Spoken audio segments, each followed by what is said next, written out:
Plus bleu que le bleu de tes yeux, je ne vois rien de mieux, même le bleu des cieux, chantait Édith Piaf. Si nous allons parler du bleu, nous n'allons pas évoquer le ciel, pas encore. Notre thème du jour est bien terrestre, puisqu'il s'agit des zones bleues, où l'on vit centenaire et on laisse patienter le paradis. On évoque des zones où les gens oublient même de mourir. Dans notre podcast Rock Santé, le podcast du bien vieillir, nous avons le plaisir d'accueillir Rodolphe Baquet, qui est rédacteur en chef d'Alternative Bien-être et l'un des plus grands spécialistes mondiaux des zones bleues.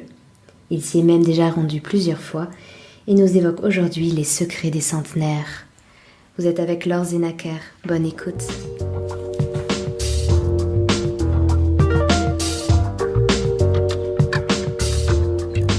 Bonjour et bienvenue Rodolphe Baquet pour notre podcast sur les zones bleues. Comme nous l'avons vu, vous êtes à Lausanne. Quel temps avez-vous ? Écoutez, c'est un temps d'automne classique. Déjà bonjour. Il fait un petit peu gris et froid, voilà. Vous êtes un expert par rapport aux zones bleues. Vous y avez été notamment à Okinawa. Ouais, c'est un archipel plus exactement, Okinawa, qui est à l'extrême sud du Japon. C'est assez éloigné en fait du Japon tel qu'on le connaît, Tokyo, etc. D'accord. Et d'où vient votre fascination pour cette zone bleue ou pour les zones bleues, ou comment vous en êtes arrivé à vous intéresser au sujet ? Écoutez, en fait, je m'intéresse d'une manière générale à la santé et notamment à la santé naturelle, avec l'usage le moins possible de médicaments, on va dire, ou de tout ce qui est donc produits chimiques. Et les zones bleues sont un exemple extraordinaire de santé, justement, sans recours à tous ces produits. D'accord, donc un système plutôt basé sur la santé que sur la maladie. Oui, exactement. Et justement, quels sont les secrets pour vivre centenaire en si bonne santé ? Est-ce que c'est le temps ? Parce que c'est vrai que quand on regarde dans les zones bleues qui existent, ce sont des zones aérées où il fait souvent beau. Est-ce qu'il y a d'autres secrets ? La nourriture, le sport ? Le climat intervient très peu là-dedans, tout comme la génétique d'ailleurs. La génétique a une très faible part en fait dans l'explication des secrets de longévité des zones bleues. Et plutôt que de parler d'un secret, il faudrait plutôt parler d'une constellation de petits secrets qui tous ensemble constituent effectivement un facteur de longévité en bonne santé extraordinaire. Alors on peut les détailler si vous voulez, on les détaille quand vous voulez. En général, on en dénombre 9. Le premier, c'est l'activité physique, mais pas du tout une activité. On n'a pas de centenaires qui font des marathons ou qui font du sport en salle. C'est une activité naturelle. Mais sans être aussi même sportif. Il s'agit tout simplement d'être actif dans son petit potager. C'est aussi des mouvements de monter, baisser, se plier, donc finalement des mouvements quotidiens. Des mouvements quotidiens et pas gratuits. C'est-à-dire que c'est pas le mouvement pour le mouvement, c'est des mouvements pour accomplir quelque chose. Et ça nous mène d'ailleurs au deuxième point, qui est fondamental, alors qu'il y a différents noms. À Okinawa, on appelle ça l'ikigai. Au Costa Rica, donc où il y a aussi une zone bleue dans la péninsule de Nicoya, on appelle ça plan de vida. C'est ce qu'on pourrait traduire vraiment très grossièrement par la raison pour laquelle on se lève le matin. C'est-à-dire que le sens de la vie. Ouais, le sens de la vie, mais le sens de la vie, ça c'est un côté très philosophique. Oui, très général. Alors que en fait eux, ils le conçoivent en général comme quelque chose de beaucoup plus concret. Alors il y a autant d'ikigai différents que de centenaires différents.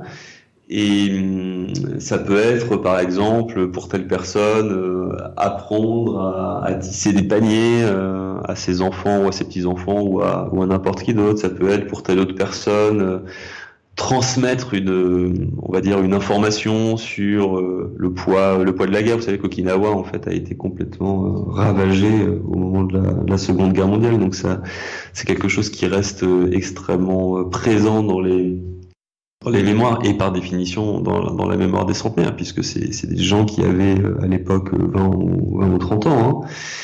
Donc voilà, c'est, on va dire, une raison de vivre chevillée au corps, mais extrêmement concrète, pas du tout théorique. D'accord, donc c'est aussi un devoir de transmission, et puis il y a aussi le côté social, c'est-à-dire se donner une tâche pour la journée, et notamment en rencontrant des gens, en parlant à ses petits-enfants, donc être quand même intégré au quotidien, de plus être mis à part, si j'ai bien compris. Ouais, il y a de ça aussi. C'est vrai que le tissu social a une importance très très importante. Alors le troisième point, c'est ce qu'on pourrait appeler le ralentissement ou l'absence de stress. C'est-à-dire que vous savez que le stress est quand même Et responsable de beaucoup de maladies. Alors le stress, il est surtout, en fait, il est responsable de l'inflammation. Les gens qui sont sujets au stress, un stress permanent, vont connaître une inflammation chronique, par exemple. Et ce type d'inflammation fait le lit de toutes sortes de maladies, enfin, que ce soit des maladies dégénératives, des cancers, etc. Enfin, c'est vraiment la voie ouverte à tous les maux de notre société. Et en fait, les gens des zones bleues, c'est vraiment un point commun capital entre ces différentes zones, et ils ne connaissent pas ce stress, ou alors très très peu. Donc ils le combattent d'une façon très différente. Alors ça peut être déjà très culturel. Hein. À Okinawa, ils sont vraiment pas japonais en termes de culture. C'est-à-dire que on a une image souvent des Japonais qui sont extrêmement stressés justement. Oui, qui travaillent à outrance. Ouais, exactement. Et les Okinawiens, c'est pas du tout comme ça. Ils sont extrêmement détendus. Ils ont une notion du temps très très vague. C'est la raison pour laquelle il vaut mieux pas prendre un rendez-vous fixe avec eux, parce que de toute façon ils seront en retard. Il y a une autre zone bleue qui est une île grecque.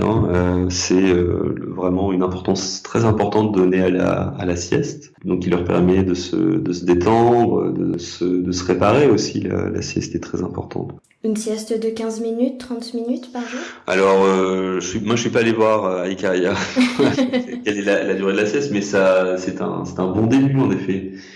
Ce qu'on appelle une micro-sieste. Ça permet déjà ne serait-ce que pour le cerveau, de faire le tri dans les informations qui ont été accumulées au cours des heures précédentes. Et donc le ralentissement, ce qu'on appelle le slowdown, on peut le pratiquer 15 minutes par jour de ce que j'ai lu. Et en faisant du yoga, simplement une micro-sieste, en fait, c'est simplement trouver un moment dans la journée où on se détend et on pense de préférence à rien.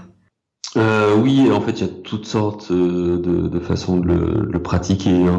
Ça peut être du yoga si vous voulez, mais ça peut être aussi de la méditation. Ça peut être tout simplement une pause où on va sortir, se promener. Si par exemple on est en ville et qu'on travaille dans un bureau, ça peut être un petit tour dans un parc. C'est l'effet qu'il faut viser plutôt que le moyen. Donc yoga, méditation, promenade. Pour certaines personnes, ça peut aussi être la prière.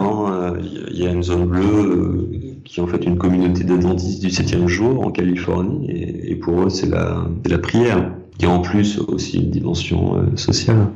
Et donc ça, ce serait encore un point, la spiritualité ou la religion, des piliers justement pour pas non plus avoir peur de la mort et prendre du recul sur la vie. Ce qui est très intéressant, puisque dans notre société moderne, c'est des choses dont on oublie un petit peu le sens, et ce qui nous rappelle un petit peu, ce qui nous rapproche un peu du sens de la vie, quel sens a la vie, ou même quotidiennement, ça doit pas être une tâche à vitam aeternam, mais simplement aujourd'hui je me lève parce que j'ai envie de me lever, et aujourd'hui je vais faire ça et ça et ça. Bah surtout, ils se lèvent parce qu'ils ont envie de se lever, et ils ont envie de se lever parce qu'ils ont des choses à accomplir qui leur tiennent à cœur. Par exemple, à Okinawa, il n'y a pas de mot pour retraite. Pour eux, le concept de retraite, c'est-à-dire travailler, je sais pas, pendant 60 ans, enfin pas 60 ans, mais jusqu'à 65 ans, et ensuite prendre sa retraite, n'a aucun sens. Ça veut pas dire qu'ils travaillent comme des bœufs, mais en fait ils continuent à avoir une activité qui souvent d'ailleurs leur rapporte de l'argent, mais qui leur plaît. Donc ça va consister à fabriquer des choses. Ils ont souvent des activités manuelles extrêmement développées. Ça peut être ce dont je vous parlais tout à l'heure, le petit potager. Du coup, ils cultivent leurs propres légumes et fruits pour eux-mêmes, et puis ils peuvent en donner à leurs voisins, à leurs enfants, à leurs petits-enfants.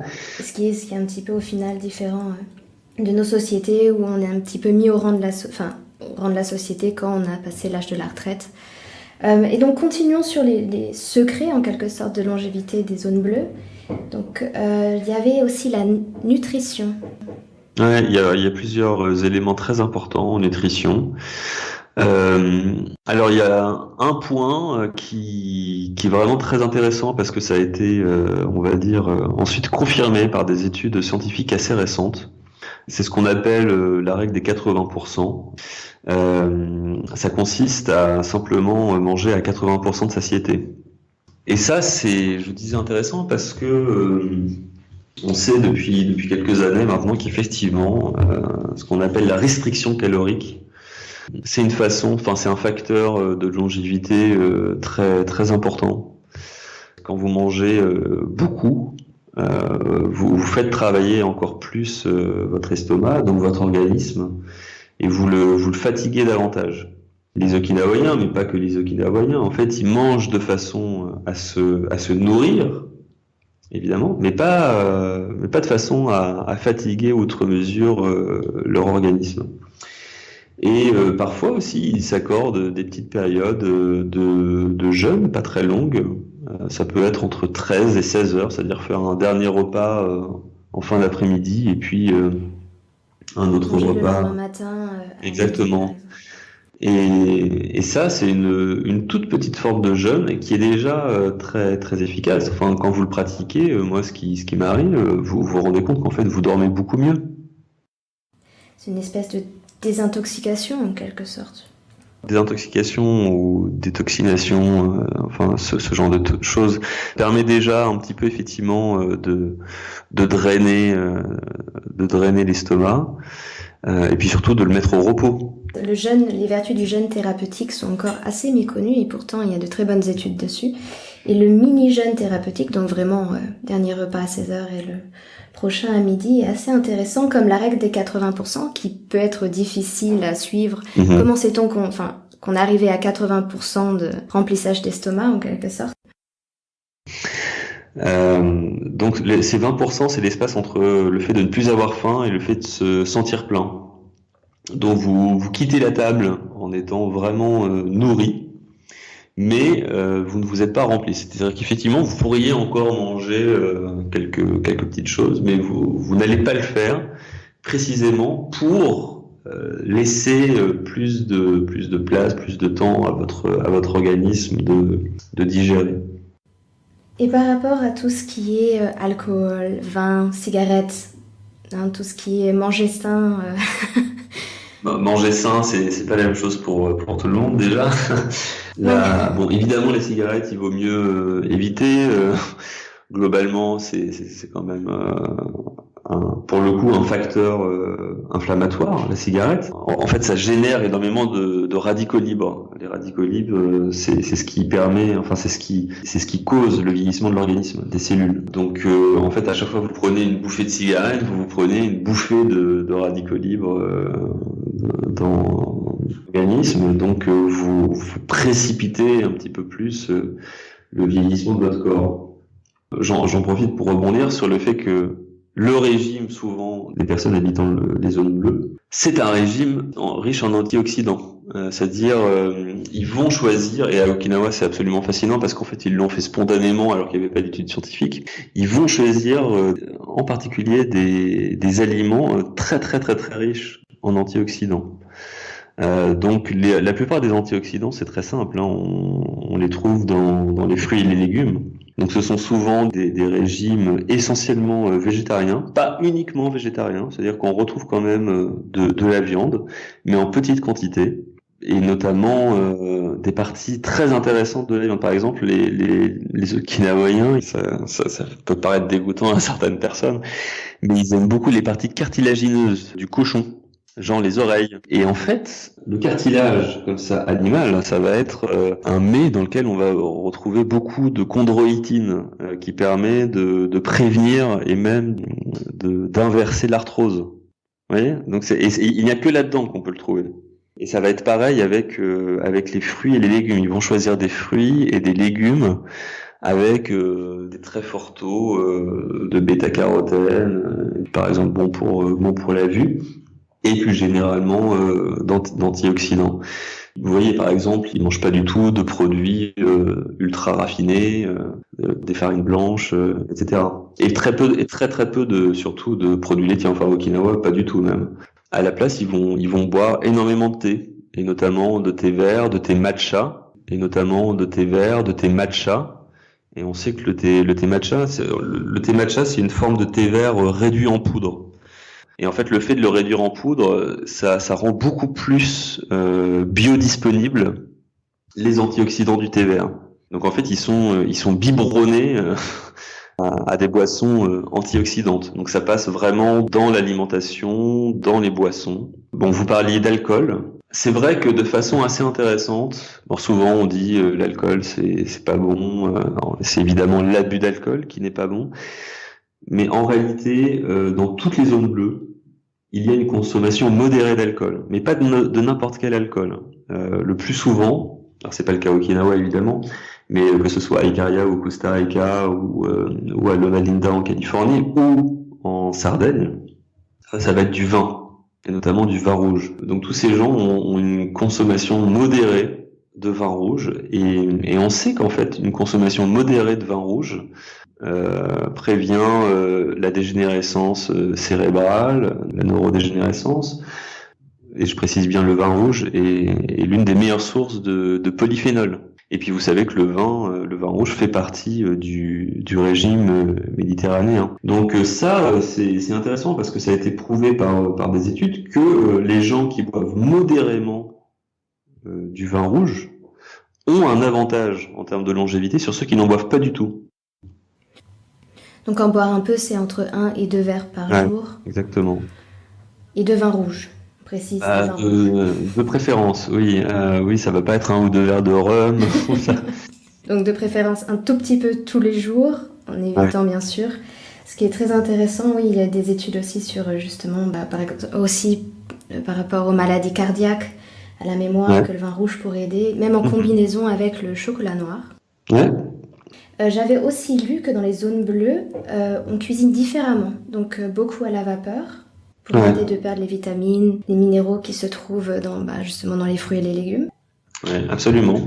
Il s'agit aussi d'éviter ce qu'on fait beaucoup en Occident, qui est en fait de griller les aliments. Pourquoi ? Parce que griller les aliments, ça génère ce qu'on appelle la glycation. Et la glycation, c'est aussi une bombe de vieillissement, pro-oxydative si vous voulez.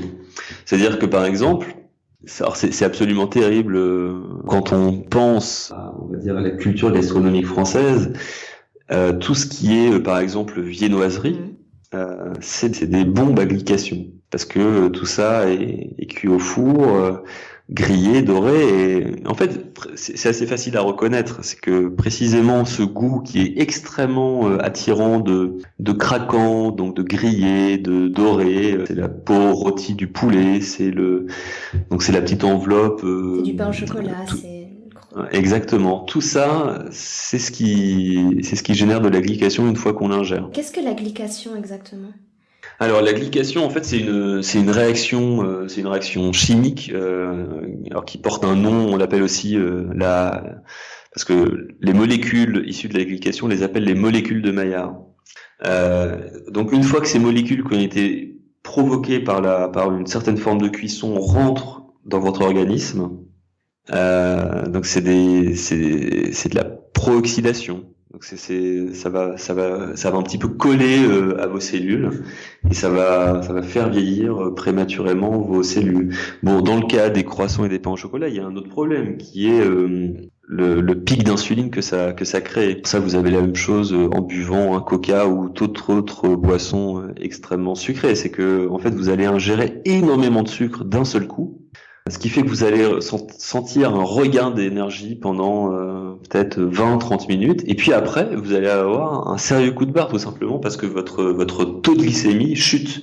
Vous faites vous faites des montagnes russes, vous voyez ? Oui, c'est un petit peu avoir un regain d'énergie mais très rapide, contrairement à tout ce qui est pain, gluten, etc., où on dit que ce sont des sucres lents, donc le regain d'énergie devrait être plus durable. Alors le pain et le gluten, c'est encore une autre chose, c'est pas forcément mieux, hein, mais je suis désolé, c'est très déprimant, mais en fait, une fois qu'on connaît les petits trucs à adopter pour éviter les écueils comme ça du gluten ou des sucres rapides, ça devient très facile. D'ailleurs, ils n'en consomment pas du tout dans les zones bleues, ou très peu. Alors du gluten, quasiment pas, non. Ça c'est sûr, parce que c'est quand même très très occidental. Non, ce qu'ils consomment, c'est beaucoup de riz. Donc, ça fait beaucoup de petits secrets et de trucs à savoir. Donc si on reprend, il y a bouger naturellement mais consciemment. Il y a le ralentissement quotidien, se lever en ayant quelque chose à faire de sa journée et en le voulant, en remerciant aussi le soleil de se lever, d'être simplement en vie. On a aussi tout ce qui est bien manger. Est-ce qu'il y a d'autres secrets ? Oui, vous l'avez un petit peu évoqué tout à l'heure. Il y a l'importance en fait de l'intégration sociale. Alors ça ressemble à un terme très politique, mais là-bas ils le font naturellement. C'est que en fait on sait que pour durer, il faut pas être seul. Enfin, on peut vivre seul, c'est pas le problème. Il faut être bien intégré dans une communauté, et notamment dans une communauté dans laquelle on se reconnaît. Donc ça, là encore, ça prend des formes extrêmement différentes. Alors par exemple, les adventistes du 7e jour à Loma Linda, c'est évidemment leur socle social, c'est leur religion, ce qui fait qu'ils se voient beaucoup et ils s'entraident énormément. L'entraide, en fait, est extrêmement importante. On pourrait dire, pour caricaturer, que les centenaires égoïstes, ça n'existe pas. Exactement, que ce soit à Icaria, Loma Linda ou Costa Rica, etc. Les centenaires, ils sont toujours dans les villages. Ils font partie de la vie sociale. Ils sont pas exclus. Ça va avec la notion dont on parlait tout à l'heure de retraite qui n'existe pas. Ils sont là, et même alors que chez nous la vieillesse est plutôt quelque chose de négatif, là-bas c'est quelque chose de célébré. Par exemple, c'est assez amusant, il y a une fête spécifique à Okinawa pour le 97e anniversaire. Et c'est pas une petite fête avec 97 bougies sur un gâteau, c'est vraiment une fête de village avec des déguisements, des chants, des danses. Donc une vraie célébration finalement de la vieillesse que nous on n'a pas. Exactement, c'est une célébration. Il y a même des choses assez amusantes parce que dans la célébration de ces 97 ans, en fait, la personne qui est mise à l'honneur est un petit peu de nouveau considérée comme quelqu'un de jeune. Donc, on vous montre pas du tout qu'on est un vieux débris. Que ça y est, c'est fini, il n'y a plus rien à faire. Au contraire. Et puis surtout, il y a ce mélange générationnel très très festif. Et justement, ils vivent ensemble, ils ont leur petite maison, mais ils restent intégrés dans le village. Est-ce que c'est un petit peu comme l'ancien modèle européen, en quelque sorte ? Ouais, c'est exactement ça. Mais ce modèle européen dont vous parlez, il est toujours en vigueur, précisément dans les zones bleues qui se trouvent en Europe, c'est-à-dire en Sardaigne. Alors pas dans toute la Sardaigne, c'est vraiment une zone, c'est plutôt les zones montagneuses en fait de Sardaigne. De ce que j'ai compris, ce sont vraiment de petites communautés aussi. Ouais, c'est des petits villages, c'est ça. C'est des petits villages dans lesquels les anciens sont toujours parfaitement intégrés, respectés. La notion de respect aussi est très importante. On pourrait presque parler de tribu, si vous voulez. Et justement, je voulais rebondir sur ça. Vous avez dit que c'est appartenir à la bonne communauté, donc appartenir à la bonne tribu. Donc ce sont des sédentaires, au final, qui se sont très bien intégrés, qui ont, je suppose, des amis qu'ils suivent depuis toujours. Exactement. Les Okinawaïens, ils ont par exemple ce qu'on appelle les moai. C'est des groupes d'amis, ils vont se retrouver toutes les semaines ou tous les 15 jours et ça dure des décennies entières jusqu'à la mort. Ils vont commencer ça, ils vont constituer un groupe peut-être, vous voyez, à l'âge de 15 ans et puis jusqu'à 95 ans, si ce n'est plus, ils vont continuer à se voir chaque semaine et ça crée un lien très fort. Et justement, comme on célèbre la vie par l'amitié en se suivant pendant presque 100 ans, dirons-nous, Comment est célébrée la mort dans ces zones bleues? Est-ce qu'il y a une peur? Est-ce qu'on la célèbre également? Ça rejoint un petit peu le côté spiritualité, peut-être? Alors il n'y a pas, moi en tout cas de ce que j'ai vu, il n'y a pas vraiment de peur de la mort. Et ça pourrait même être un secret de longévité, c'est qu'en fait ils pensent pas à la mort. C'est pas du tout une obsession comme ça peut l'être de façon assez cocasse d'ailleurs chez certains personnes dans la Silicon Valley qui cherchent à tout prix à vivre le plus longtemps possible parce qu'en fait ils ne pensent qu'à la mort. On parle même de certaines de ces zones bleues comme d'endroits où les gens oublient de mourir. Donc la mort, c'est quelque chose de complètement naturel et surtout quand ça se produit. Ensuite, ça dépend évidemment d'une région à l'autre. Ça ne signifie pas l'oubli. C'est pas du tout. C'est un petit peu comme la vieillesse. C'est pas quelque chose dont les gens ont peur et qui est excluant. C'est quelque chose qui fait partie de la vie et qui est accepté comme tel. Ce qui est intéressant, c'est que on entend beaucoup justement, vous en avez parlé de la Silicon Valley avec les avancées technologiques, les nanorobots, la peur de la vieillesse, la peur de la mort.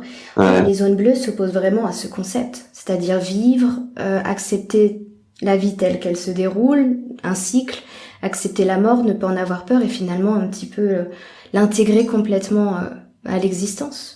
Ouais, complètement. C'est vraiment un gros secret, enfin presque un mystère, un mystère assez cool, comme dirait Dan Buettner, sur ce qu'est une existence longue et finalement en bonne santé. Tout à fait. Et quand vous avez été à Okinawa, donc vous y êtes resté combien de temps? Alors moi j'y suis allé 2 fois. En fait j'ai tourné carrément un programme vidéo là-bas. Avec d'ailleurs en fait le médecin qui avait vraiment permis de comprendre les raisons de la longévité des habitants d'Okinawa, qui est donc un gériatre japonais qui s'appelle le docteur Makoto Suzuki. On a organisé une conférence ensemble, donc et puis évidemment on est allé voir des anciens, notamment à Ogimi, qui est un petit peu connu comme le village des centenaires. Peut-être qu'un centenaire vous a confié son secret à lui. Je pense que le secret consiste simplement... en fait, on le voit quand on les rencontre. C'est des gens qui, je vais dire des banalités, mais qui ne font pas leur âge, qui sont extrêmement vivants, qui même si on voit physiquement qu'ils sont âgés, qui ne portent pas leur vieillesse sur leur visage. Ils sont extrêmement souriants, extrêmement actifs. Ils chantent, ils dansent spontanément. Et pour moi, c'est ça le secret. Le premier empereur de Chine, déjà à l'époque, il envoyait des espions à Okinawa parce que Okinawa était déjà à l'époque connue comme l'île des immortels. D'accord. Et d'ailleurs, l'histoire ne dit pas si ces espions sont revenus et s'ils sont revenus, ce qu'ils en ont rapporté comme secret. Mais le secret, pour moi, il est là. C'est une question d'état d'esprit. C'est une culture, mais qui est pas du tout une culture évidemment propre à Okinawa ou propre à Ikaria. C'est une façon de se détacher de la pression extérieure. Et puis c'est une forme de résilience. En tout cas, c'est sur ces jolis mots, en quelque sorte, qu'on va sans doute terminer ce podcast. En tout cas, je vous remercie beaucoup pour ces précieuses informations. On en a déjà beaucoup appris aujourd'hui. Oui, merci Laure. Au revoir. Au revoir Rodolphe. C'était Rodolphe Bach et Laure Zenaker pour les zones bleues. Merci pour votre écoute. À très bientôt sur Rock Santé, le podcast du bien vieillir.